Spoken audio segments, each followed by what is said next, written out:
Les 5 langages affectifs sont les suivants. Paroles valorisantes, moments de qualité, cadeaux, service rendu, toucher physique. Et nous allons maintenant les voir plus en détail.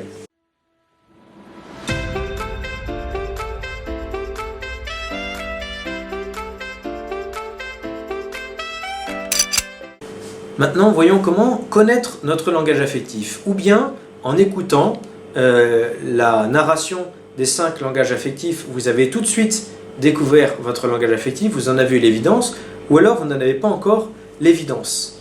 Il est plus facile de découvrir son propre langage que le langage de l'autre. On peut se tromper sur le langage affectif de l'autre, surtout s'il a plusieurs langages affectifs, avec un langage principal et des langages secondaires.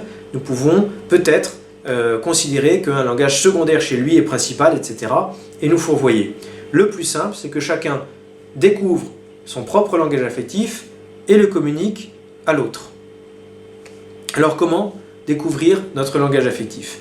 Eh bien, ou bien on le découvre par l'évidence, ou alors on le découvre par la voie négative, c'est-à-dire quels sont les reproches que je fais aux autres. Qu'est-ce que je leur reproche de ne pas faire? Qu'est-ce qui me blesse dans l'attitude des autres? Eh bien, ce qui me touche, ce qui me blesse, ce que je reproche de ne pas faire, c'est ce que j'attends, c'est-à-dire, c'est mon langage affectif. Gary Chapman nous dit qu'il y a 2 types de personnes qui auront du mal à connaître leur langage affectif. Le premier type de personnes sont ceux qui ont toujours eu le réservoir affectif plein. Ceux-là ne savent pas par où ça rentre. Mais, Gary Chapman nous rassure, il n'est pas nécessaire qu'ils le sachent tout de suite. Tant que tout va bien, ils sont heureux dans leur basket, ils n'ont pas besoin de connaître leur langage affectif. Et puis, laissons le temps passer. Lorsque leur réservoir affectif va se vider, parce qu'ils vont avoir des frustrations, des contradictions, des choses qui vont mettre à mal leur ego, l'estime qu'ils ont d'eux-mêmes, alors ce réservoir affectif va se vider et on pourra le remplir. Et puis, ils découvriront peut-être alors quelle est leur façon de comprendre et de manifester l'affection qu'ils ont pour les autres, ou que les autres ont pour eux.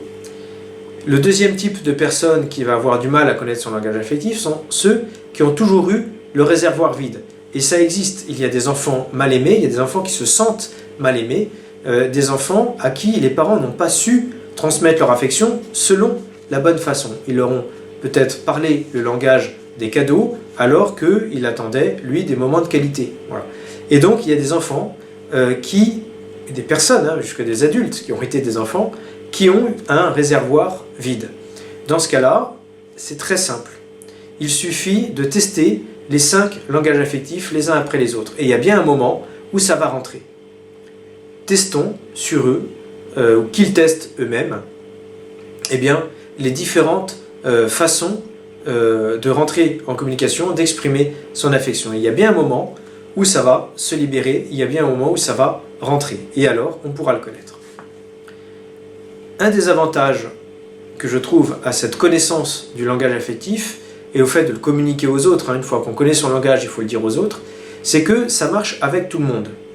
C'est universel. Ça marche avec les hommes, ça marche avec les femmes, ça marche avec les enfants, qui sont les 3 catégories psychologiques que l'on connaît, ça marche avec toutes les cultures. Toute personne possède un de ces 5 langages affectifs. À nous donc de les connaître et de les mettre en œuvre, de les mettre au service des autres et de repérer ainsi autour de nous comment ça fonctionne.